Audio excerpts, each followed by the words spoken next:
Hello, everyone. I'm happy to welcome you to a discussion with Emmanuel Macron, former French Minister of the Economy and currently French presidential candidate. The topic of his comments in our discussion today is Reforging Transatlantic Bonds. This meeting is sponsored by CEPA, by the Center for Global Governance at CEPA, by the Alliance Program, and by the European Institute. Emmanuel Macron is the founder of the French political movement En Marche, recently created in April of 2016. And as I mentioned, he also recently declared his candidacy for next year's presidential election. He previously served as Minister of the Economy, Industry, and Digital Affairs from August 2014 to August 2016. Prior to that, he was Deputy Secretary General of the President's private office with responsibility for monitoring strategy and economic affairs and for overseeing fiscal, financial, tax, and center-based issues. As I mentioned, the topic of our conversation today is Reforging Transatlantic Bonds, a topic which has even more importance today, perhaps, in the United States after our election than perhaps ever before. Of course, post-war stability was built on a very strong relationship between the United States and Europe, and as that stability is weakened and as that relationship is weakened, thinking of ways to restructure and rebuild it are absolutely imperative. So we're very happy that you're here to talk to us a little bit about this and enable us to perhaps ask some questions. So thank you. Thank you.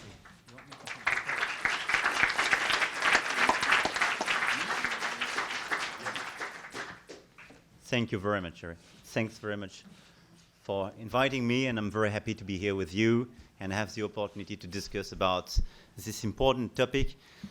I mean, it's such an honor to be with you today, and I was welcome earlier at Columbia, and we had a lunch with truly wonderful guests, and thanks for your time and your advice.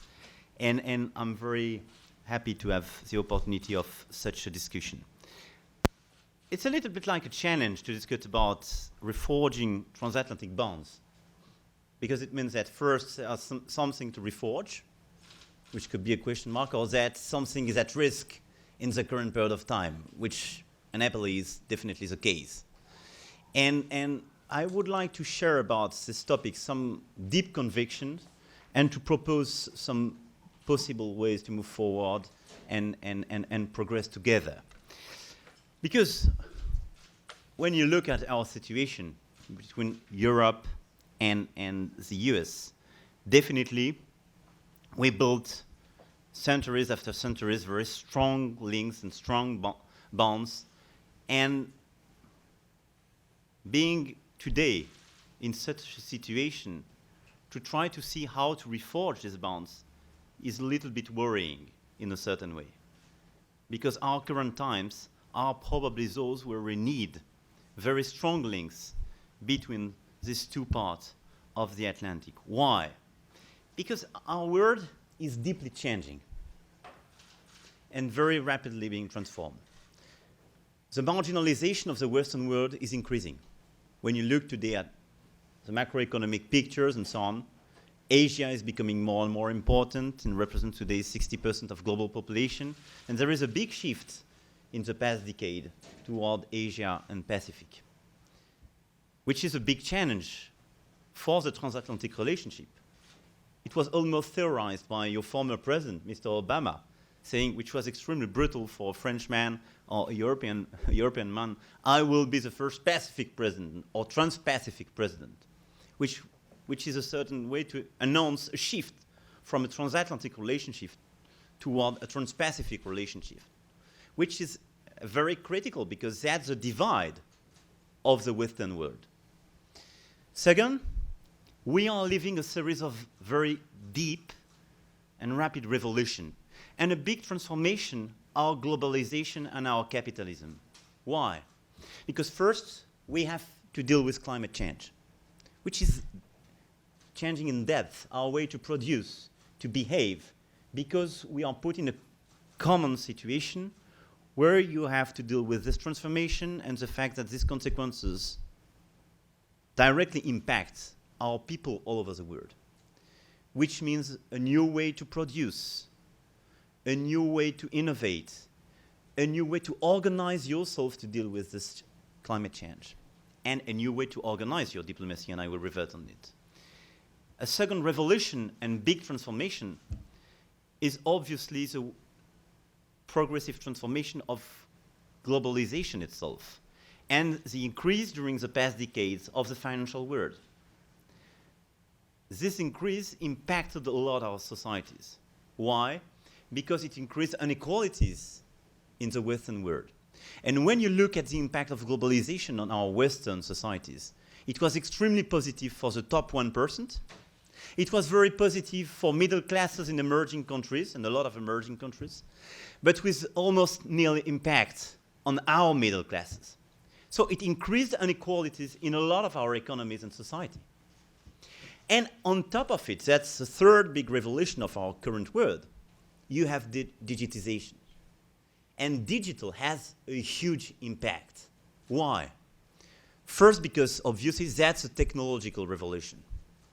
But that's not just a new way to produce, to invest, to consume, to organize yourself in the day-to-day life.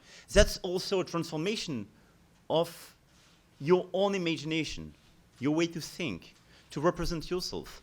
So the digital has a direct impact on your political representations, a direct impact on how to make our inequalities bearable or unbearable. And that's also a big transformation in economic and social terms. Why?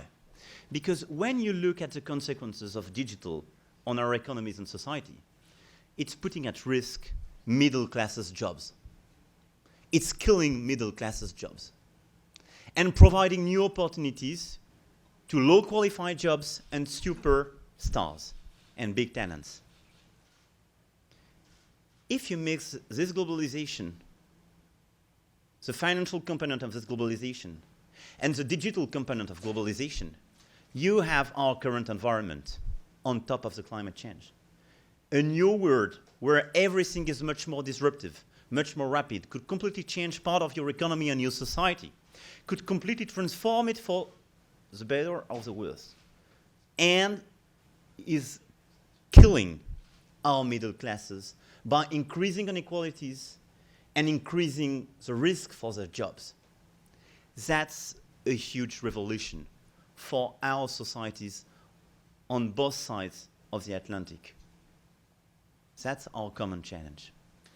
And we have another one, and the last common challenge, which is part of this current transformation, which is the increasing risks and increasing geopolitical risks. When you look at the past decade, you had a big increase of the Islamic terrorism, a big increase of precisely violation of human rights in a lot of countries. That's a transformation of our foreign affairs environment, and that's a big transformation of our current global environment as well. When you take into consideration all this transformation, marginalization of the Western world, climate change, the huge revolution of our globalization, and the increase of new geopolitical risks, you have the situation of the transatlantic relationship, which means that we have historical common challenges in our societies and for the rest of the world. Why? Because the Western world was based on a unique compromise, a political and social compromise. When you look at the situation after the 18th century, both in Europe and in the US, we managed to find a unique organization, and you don't have any comparable situation in the other continents, except some, apart some exceptions, which is we believe in market economy, we believe in democracy, we believe in freedom. And it was a sort of virtuous and positive circle between these key notions. And why?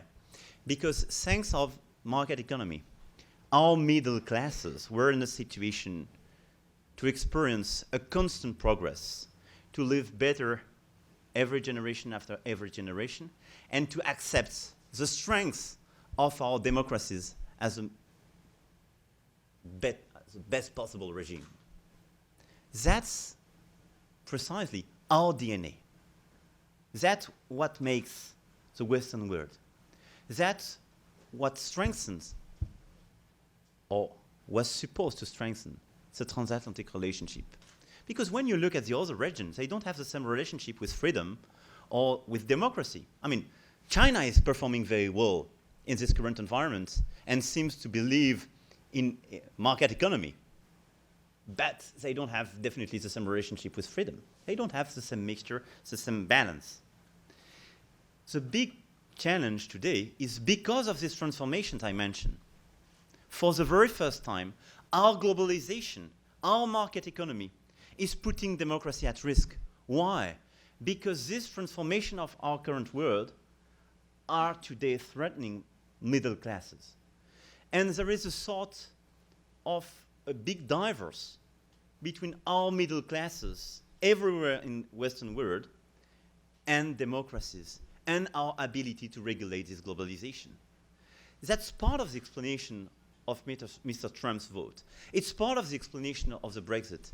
And it's part of the explanation of the increase of demagogues and extremists everywhere in Europe. That's a common challenge of the transatlantic relationship. How to deal with our historical model and how to be in a situation to regulate our capitalism and reinvent new balances in this capitalism precisely to preserve our historical links. And the second key challenge for all of us is how to preserve our identity in such a transformation, how to preserve open societies, because the other critical aspect of our common organization was to have open societies vis-à-vis this global risk, the increase of terrorism, and all this transformation. The paradox is that in that times where we have such huge common challenges, it seems that we are in a historical situation where our divisions are increasing between Europe and the US. That's my big concern. And it's partly why I'm here today with you. Because when you look at our situation during the past decade, and it seems that it could increase after Mr. Trump's election, the historical relationship between the US and the European Union seems to be weaker and weaker. From a geopolitical point of view, the US decided to stop with the historical umbrella, especially in Middle East and in all this neighborhood where classically the US played a very important role to protect the EU and to play with the EU. And that's a big challenge for us, for all of us, in foreign affairs. And that's a big transformation. In terms of trade, when you look at the figures, today, the trade between Asia and Europe, and between Asia and the US, is constantly increasing, with very strong links, completely changing the transatlantic trade relationship. And the failure of the past negotiation was part of this picture. And third, when you look at the debates, when you look at the current situation, it seems that the classical and historical links between these two parts of the Atlantic are decreasing, which for me is extremely worrying, as we have to face with common challenges on both sides, but we have to face with our common role vis-à-vis the rest of the world. So having said that, and the fact that for the very first time, our relationship seems to be at risk, or at least weaker than a few decades ago, how could we envisage a new phase, and on which basis could we try to strengthen these bonds between the European Union and the US? The very first point for me is about values. We share values, and what we can build is about values. And values are always most important thing, and much more important than trade, than a lot of things that we try to develop during the past years. If you forget the strength of our common values, you lose something. The fight for freedom, plural democracy, the rule of law, checks and balances, equal rights, welfare state, the pursuit of happiness, all values that come from our common history and forged by centuries of wars and revolution are part of our common DNA. And this is particularly true with my country. Since Lafayette and Rochambeau, since Benjamin Franklin and Thomas Jefferson were emissaries in Paris, our two countries have this very specific relationship. And we have always acted in this globalization with common values. And the main justification of our links, our political creation, our relationship was based on these values. So today, when you look at the current environment and the uncertainties, the top priority has to rebuild on our common value. And when I see a lot of people happy or ready to deal with human rights or to mitigate their principles or their values for some interests, it could be realpolitik, but realpolitik on the short run. At the end of the day, what is the DNA of the foreign policy of the European Union and the US? Exactly what I mentioned, this fight for freedom. Exactly what I mentioned. I mean, we lost thousands, millions of people on both sides to help each other. Never forget that, for this fight for freedom. And when I see some people ready to say, I will deal with Mr. Putin because he's a good guy, I'm fine with them. I mean, for sure, Russia is a very important country. I'm fine with that, I agree. But I disagree to change my human rights policy. I disagree not to endorse our historical values. Because the day you start to do so, we tried it in Europe.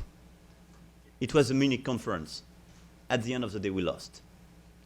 So it's impossible to build something credible on the mid to long run and to rebuild a stronger transatlantic relationship without the basis of these values and our common history today. And I have to say that the big decision of the new US administration will be to choose. Do they want to be part of this common history? A very successful and bright history, and very successful on both sides and for the rest of the world.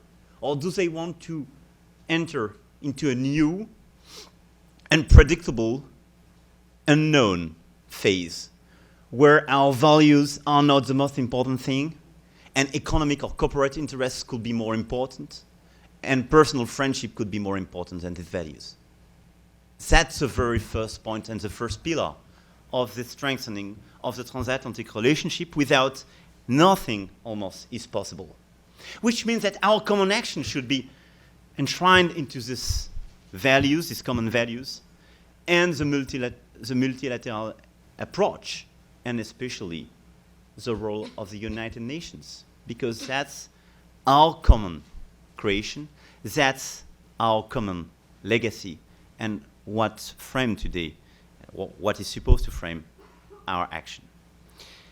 The second global challenge for our generation, and the second challenge to rebuild or strengthen this transatlantic relationship, is about climate. As I told you, it's one of the critical common challenge today, one of the critical challenge of our societies and our economies.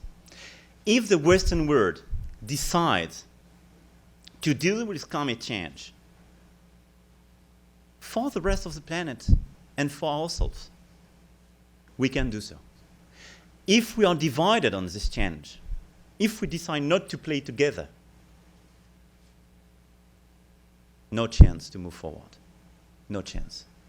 And our responsibility today is definitely, when you look at the figures, when you look at, all the science about these issues, there is no doubt to say that it's probably one of the main critical challenge of our world. On the short run, on the middle run, on the long run. Because it will be that's a question of pollution, that's a question of health, that's a question of migration, that's a question of conflict. A lot of things we have to deal with are directly correlated with this climate issue. And I'm extremely worried when I see some declarations or commitments to say that the US could disrespect its latest commitment, especially with COP21 and Paris Agreement. It would be a big mistake for the US leadership and a big mistake for the transatlantic relationship, because there is no upside for such an option. You can have very small upsides for some corporates or some sectors, but that's on the very short run. Nothing positive. Because on the other side, if we decide to go together as a Western pack dealing with climate change, you can force the other countries and the other regions to move forward and follow us. You can create millions of new jobs in this green economy. You can completely transform the organization of power generation in our economy, organization of smart cities, organization of life, and create a place and a lot of opportunities for a lot of people on both sides. This challenge is a critical one and is the second pillar for me of our common relationship and our ability to move forward together. The third common challenge is about digital, for sure. And when I speak about digital, I speak obviously about our ability to innovate together, to create more startups, more exchange, to improve our day-to-day life, to innovate, produce, and accompany this transformation. But it's also how to regulate this digital world and how to make it sustainable for our societies, which is a big common challenge for the reasons I mentioned. How to deal with privacy. For a lot of our people, digital innovation is absolutely awful because they are extremely nervous about privacy rules. They are extremely nervous about the consequences of this digitalization of everything about their day-to-day life. We will need to regulate this world. And the day we start to make it all together as a transatlantic bloc, we will be much more efficient and we will be in a situation to promote our collective preferences. And on the other side, because of the consequences on our economies and societies of this digitization of our globalization, we have to deal with common challenges, which is how to find a place for middle classes, how to find a place for our people in this new environment. And our critical role is to develop on both sides education and retraining. Because in the current years and decades, we will have to retrain millions of people on both sides of the Atlantic in order precisely to adapt themselves to this huge change. When you have people working in financial services, they will be totally disrupted by algorithm or robots or software. We know that. 50 to 70% of these jobs. We are not in a situation on both sides of the Atlantic to deal with this transformation. If together we invest on human capital and we decide precisely to deal with this issue by a new common organization, we could be in a situation to monitor this change and find a place for everyone in such a new environment. That's one of the main challenges if we don't want to lose our middle classes, if we want to preserve our societies and our democracies. But that's a new investment program, that's a new investment on human capital in our societies. That's a common challenge, and this challenge has such a magnitude in the US and the EU that there is nothing comparable in the other region of the world. And for me, it's absolutely critical because that's the actual inclusive growth for the future decades. If you are not in a situation to organize your society and deal with this challenge, you will lose millions and millions of people. And that's one of the pillars of our common relationship. The fifth pillar of this new transatlantic relationship is obviously about security. And on this one, like on climate, I have a big question mark after your recent elections. a big question mark, because when you look at the recent years, as I told you, the US decided to leave the Middle East and to be less present in this region and not to play the classical role of military and defense umbrella for Europe. Nevertheless, we have to increase our security, and Europe today has to face a lot of new risks in Middle East and in Africa with direct consequences for our population, with migrations and refugees issues, and with terrorist attacks. So we will have to deal with that. In the coming months and years, we will have to take a big decision for the Western world. Are we ready to cooperate or not? Do we want to cooperate or not? Is NATO a relevant organization or not, de facto? For me, the very first point is that, for sure, if we want to address these challenges, we will have to strengthen the European Defense and Foreign Affairs Organization.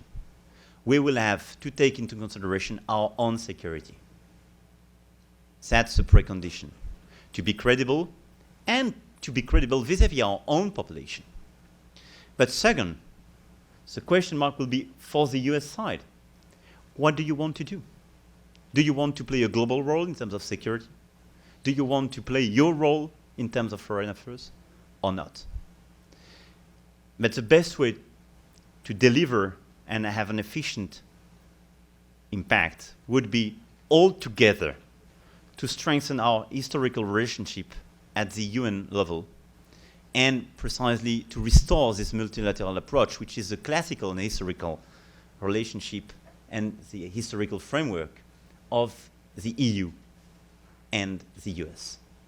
That's a critical question mark for the coming years. My deep conviction is that we have to work together, and the unique way to address the security issues of our current environment is precisely to have very close links between the EU and the US. The last pillar of this relationship between the EU and the US will be the regulation of capitalism and our current environment. We failed after 2008 crisis to regulate capitalism, to be fair. We regulated banks and insurance. Fine. For Anglo-Saxon economies, the impact was pretty low because they are largely financed by markets. But we didn't change anything about that. We didn't change anything about the fact that in our current environment, growth means more inequalities, which is absolutely ununderstandable for a lot of people. And we didn't bring any answer to this diverse between middle classes and globalization, between middle classes and this new growth model. We have today, in the global environment, at the G20 and in the proper forum, to act together in order to reform in depth this new capitalism and this new globalization, and to preserve people's interest, to have a direct link between the discussion you have in your country when you speak to your people in the street and what you defend at the global level. Because today there is such a diverse between what you defend on the ground and what you say in very inner circle that it doesn't make sense. And that's our big mistake. And we were discussing a few minutes about that, and I will conclude on this issue. I don't know if it's a dream, what I'm describing to you. I don't know if I'm a pure optimistic in the current situation, because when you look at the situation today, you could say, okay, guy, it's very sympathetic, but no chance to deliver following such an agenda. I'm not sure.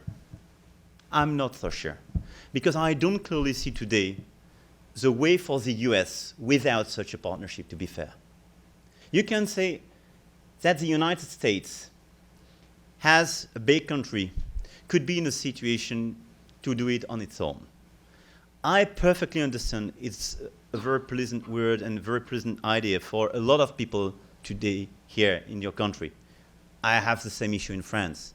If tomorrow I go back to Paris saying, look, we will stop with the European Union, we will stop with the transatlantic relationship because France is a great country and we will deal with globalization and change everything, I have Mr. Mélenchon and Madame Le Pen in my country doing so. It's very efficient till the election. But the day after, I mean, you're screwed up because it doesn't work. And it's exactly the same thing for the US. It cannot work even for the US. So the big question mark is how to deal with this global environment, how to be efficient and fair. Which kind of model do you want to promote? The Russian model, the Chinese model, or the Western model? I think our common interest is to restore the unity of the Western world.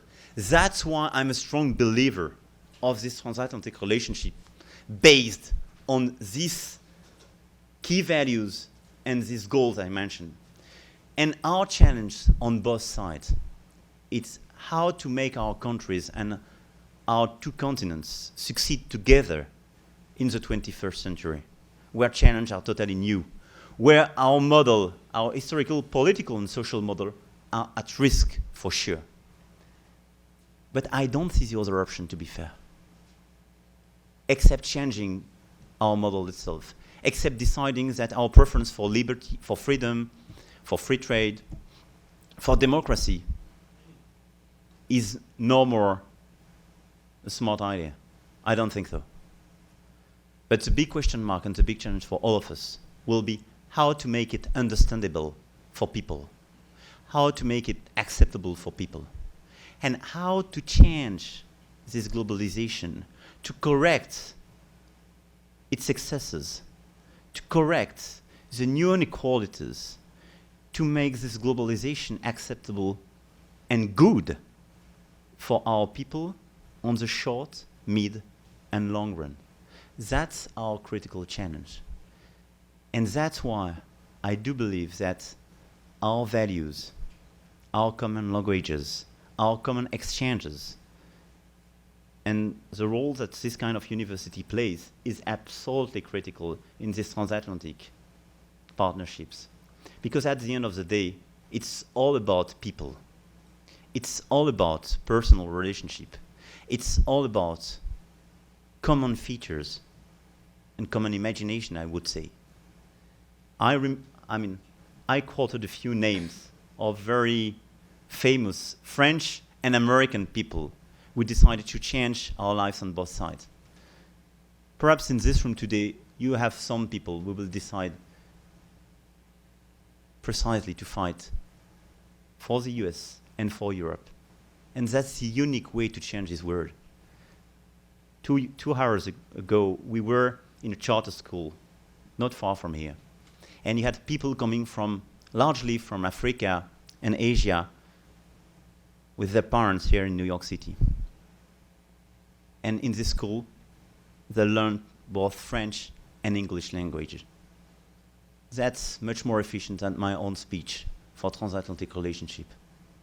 Because that's the best way precisely to promote this link, to promote the fact that we have common values, that you can be precisely, you can have your teacher speaking in French or in English, but there is something much more important beyond that.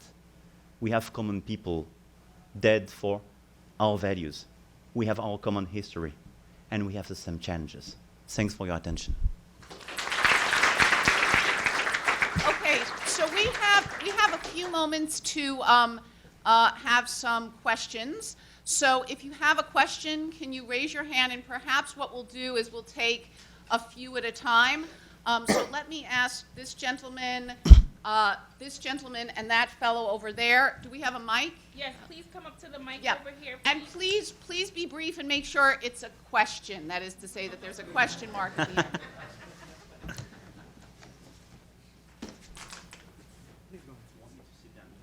Wherever you're most comfortable is fine.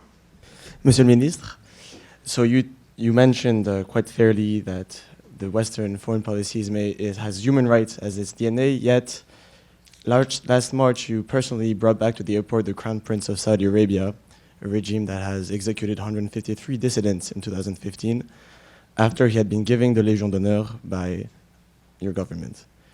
So which is it? What will be your policy towards authoritarian and human rights abusing regimes that are both good customers for French weapons, but key to regional stability?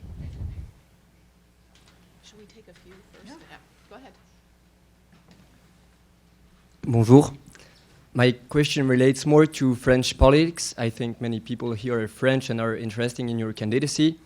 You probably know that Prime Minister, or maybe former Prime Minister Manuel Valls, just announced his candidacy as like candidate for the presidency of the Republic. How do you consider this candidacy, and how do you hope to differentiate yourself from your ex-Prime Minister in the government of Mr. Hollande for the upcoming election?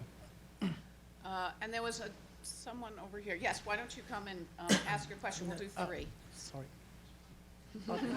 I was in. All right, yes, go ahead, and then he'll go after. That's fine. Okay. Mr. the President, I'm sorry, His Excellency the Minister. So,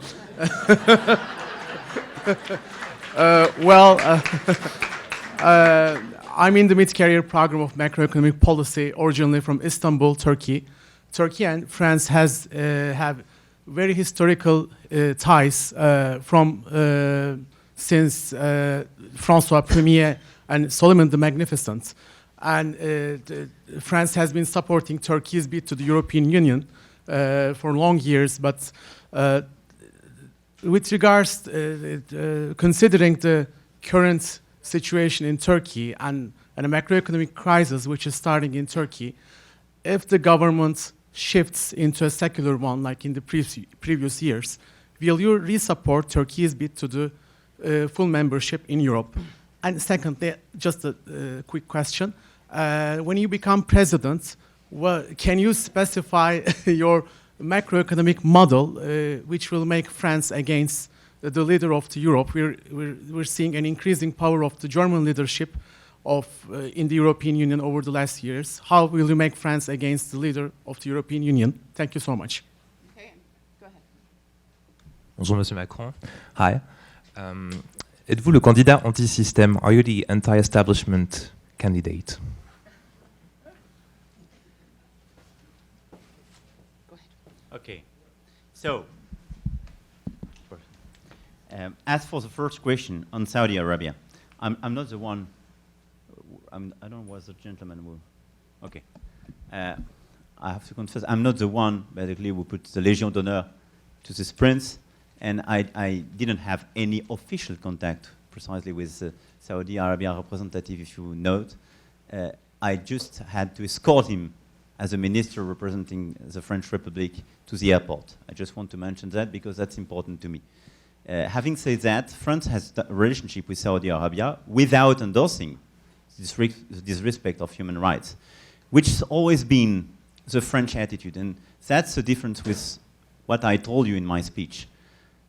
Dealing with governments where there is obviously human rights violations is something which sometimes is a necessity precisely because they are important partners in the region. If you refuse to discuss with Saudi Arabia, from a diplomatic point of view, that's a mistake, because they are part of those which regulate the region and interfere. And that's absolutely true that you have military, less than the US, but you have military interests, French interests in Saudi Arabia. And that's absolutely true that you have trade relationship, which doesn't mean that you endorse and support this kind of behavior. On the opposite side, France always denounced precisely the execution made beginning of this year and this violation. So, and I will repeat that, and definitely I will be consistent with that. Much more than that, my strong view for this region is to be consistent with our objectives. In foreign affairs, our first objective is to fight against Islamic terrorism, ISIS and the other similar groups. I will never have any strong diplomatic relationship with governments if I'm not sure there is no financing and no helps for these groups. So that's for me the guiding point.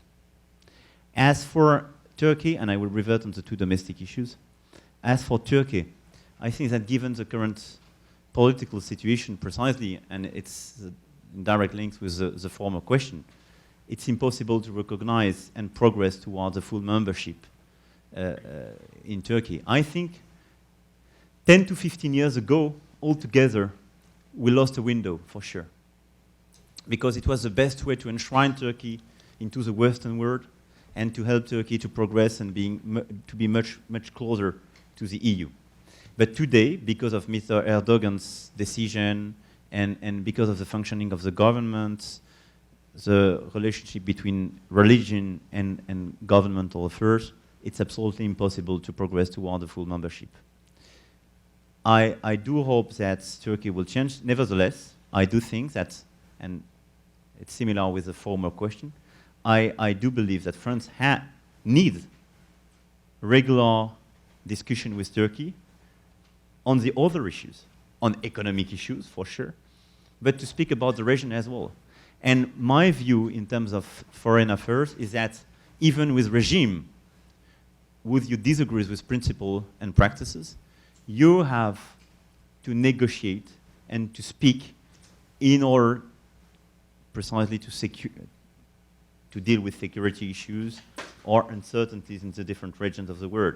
So it's important for France to discuss with Russia, with Iran, with Turkey, and with the other regimes. I don't want to compare them, but I refer to these countries where you can have a lot of debates or polemics in the French debate or wherever about the nature of the regime and the principles of the regime. I do understand, I don't want to endorse their principles, and it doesn't mean I endorse their principles, but it's very important to have constant dialogue precisely to help to make the situation to evolve.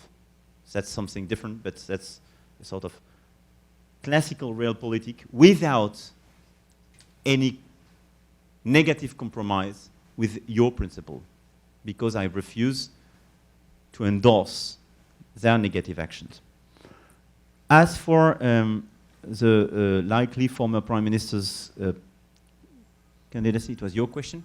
I think it's totally different because the Prime Minister in France will decide to join the primary elections of the Socialist Party. I'm not a member of the Socialist Party.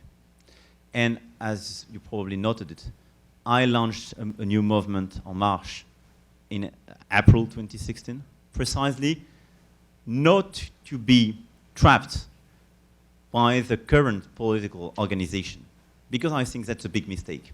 Because today France is totally blocked and not in a situation to reform the country, because the actual divide is not between the socialists and the Republicans, but between progressives and conservatives. And my political offer and what we created is precisely to gather people coming from the left, the center, the right, and civil society in order to support a common progressive project. With a lot of differences with the socialist view. We are much more pro-innovation and pro-flexibility, but in the same time we defend new individual securities for people in this global environment, which is one of the main differences with the rightists and the conservative rightists, with strong investment on innovation, and with an actual pro-European policy. I'm a strong believer in Europe, which is not the case of a lot of these people, especially in the socialist side. So the differences are clearly highlighted, and the political will and consistency of En Marche is totally different. That's why I will not join this primary elections. I'm not able to say on my own if I am the actual anti-establishment system. I have to say the reaction of the establishment will probably tell you. And it seems that the fact that the establishment first tried to kill me, second now tried to put me in a box on the right or on the left or on the center, seems to signify that you should have something anti-establishment in our approach. I think so. But the coming months will tell you. One last word about the macroeconomic model. It was your other question. I would wrap up our macroeconomic approach by saying, first, structural reforms at the national level. Labor market, training system, education system for more flexibility and more social and economic mobility. Second, consolidation,